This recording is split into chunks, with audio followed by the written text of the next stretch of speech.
Streethy from Glue and Glitter, and today I'm going to talk to you about how to make roasted butternut squash in your air fryer. This is a great holiday recipe because it's very easy to make. You can do some of the prep work in advance, and because you use your air fryer to cook it, you can save some precious oven space and make room for all those other casseroles and veggie loaves and whatever else you're making for your holiday table. Before we get to the recipe, I want to talk to you a little bit about my air fryer. This is the ZENCHEF Pro XXL air fryer. ZENCHEF is sponsoring this recipe, but even if they weren't, I would tell you that this is my favorite air fryer that I have ever owned. And I have owned a lot of air fryers. I've probably gone through about a dozen air fryers just trying to find one that does everything I want consistently and well. This air fryer does the trick. It is nice and big. It has plenty of room to feed my family of 3 plus leftovers for me and my husband the next day. It's also easy to clean, nice and quiet, and then it has my favorite feature of all, which is, if you look here, there's a little S button, and that S stands for start, but it also stands for stop. So when the air fryer is done cooking, if something's finished a little early, you don't have to unplug it from the wall, sending sparks flying. You can just turn it off like any other appliance. It's a small thing, but it makes a big difference. But enough about my air fryer. Let's talk about this roasted butternut squash, y'all. This recipe is flavorful, it's easy to make, and once you get over the hump of figuring out prepping the squash itself, it's really, really simple.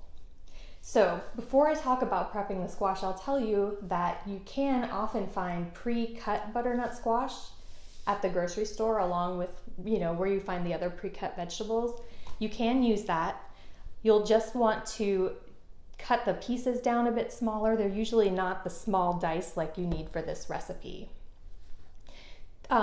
What you cannot do is substitute frozen butternut squash. I tried that in my testing process and it was gross. It was very watery. It never really cooked to the texture I wanted, and I definitely don't recommend it.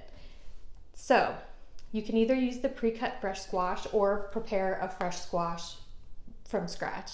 If you're gonna do that, the most important thing to do, there are really 2 important things. First of all, make sure that you peel it thoroughly. Squash peel is a lot thicker than you might think it is, and you want to keep peeling until the outside of the squash is that same vibrant orange color that the inside of a squash is. No pale yellow, no green lines, just keep peeling. That peel is tough, and in this recipe, it will not soften. You'll end up with hard pieces of squash. You want nice, tender brown pieces like this.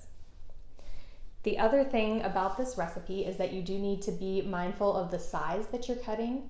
It calls for a 1-inch dice, and that is not optional. You need nice small pieces so they'll cook through. Otherwise, you're gonna end up with a burnt outside and a cooked inside. You want it tender on the inside and nice and caramelized on the outside. The last thing to know about this recipe is the advanced prep work. You can cut up the squash either from a whole squash or cutting down pre-cut pieces, and you can cut up the onions and the mushrooms all in advance, and you can make the sauce in advance as well, and then on the day of just toss them together, put it in your air fryer and cook. That way you can save yourself a little time and effort day of, get some stuff ready in advance. I think that pretty much covers it, so let's cut to the overhead and see how you make this recipe.